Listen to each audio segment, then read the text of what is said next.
নমস্কাৰ বন্ধু বান্ধৱীসকল, মোৰ YouTube channel Baranyas herbal remedies and ৰেচিপিছলৈ স্বাগতম। আজি মই আপোনালোকলৈ চুলিৰ কাৰণে উপযুক্ত আমলখি, মেথিগুটি আৰু কালজিৰাৰ সংমিশ্ৰণৰ এটা তেলৰ ভিডিঅ' লৈ আহিছোঁ। আমলখি চুলিৰ কাৰণে উপযুক্ত ফল। আমলখিয়ে চুলিৰ সকলো সমস্যা দূৰ কৰে, যেনে চুলিৰ উফি দূৰ কৰে, চুলি সৰা সমস্যা, চুলি সোনকালে পকা ইত্যাদি সমস্যা দূৰ কৰে। আমলখি ব্যৱহাৰ কৰিলে একোছা সুন্দৰ মজবুত চুলিৰ অধিকাৰী হ'ব পাৰি। মেথিগুটি আৰু কালজিৰাও আমাৰ চুলিৰ কাৰণে বহু উপকাৰী। সেয়ে মই তিনিওটা উপকৰণে ঘৰতে সহজভাৱে চুলিৰ কাৰণে উপযোগীকৈ তেল প্ৰস্তুত কৰি লৈছোঁ। মইনো কেনেদৰে এই তেলবিধ প্ৰস্তুত কৰিলোঁ চাবলৈ আহকচোন আমি ভিডিঅ'টোৰ মাজলৈ যাওঁ।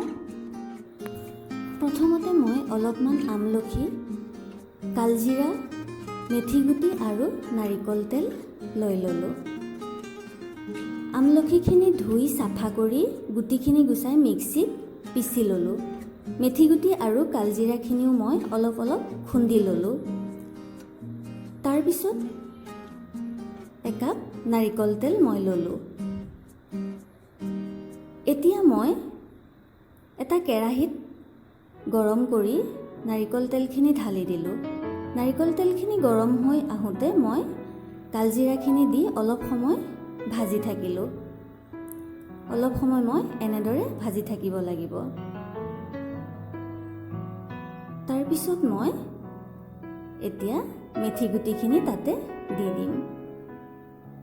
দুইখিনি মই অলপ সময় এনেদৰে ভাজি থাকিম। এনেদৰে অলপ মই ভাজি থাকি তাৰপিছত আমলখিখিনি তাতে ঢালি দিম। এনেদৰে মই মধ্যমীয়া জুইত 10 পৰা 15 মিনিটমান সময় ভাজি থাকিম। এনেদৰে ভাজি থাকিব লাগিব, চাব যাতে তলত লাগি নধৰে। এই তেলবিধ আমি চুলিত ব্যৱহাৰ কৰিলে বহু উপকাৰ পাম। এনেদৰে মই অলপ সময় ভাজি ঠাণ্ডা হ'লে নমাই চেকি ল'ম এটা পাত্ৰত। এনেদৰে মই চেকি ল'ম। এতিয়া আমাৰ তেলখিনি প্ৰস্তুত হ'ল। এনেদৰে প্ৰস্তুত কৰি আমি এটা এয়াৰটাইট বটলত ভৰাই ৰাখিম। এনেদৰে আপোনালোকেও এনেদৰে কৰি চাবচোন। যদি ভাল লাগে আপোনালোকে কমেণ্ট বক্সত পাৰিলে কমেণ্ট কৰি জনাবচোন। আজিলৈ আহোঁ, আকৌ নতুন এটা ভিডিঅ'ৰে মই আপোনালোকৰ ওচৰলৈ আহি আছোঁ। ধন্যবাদ।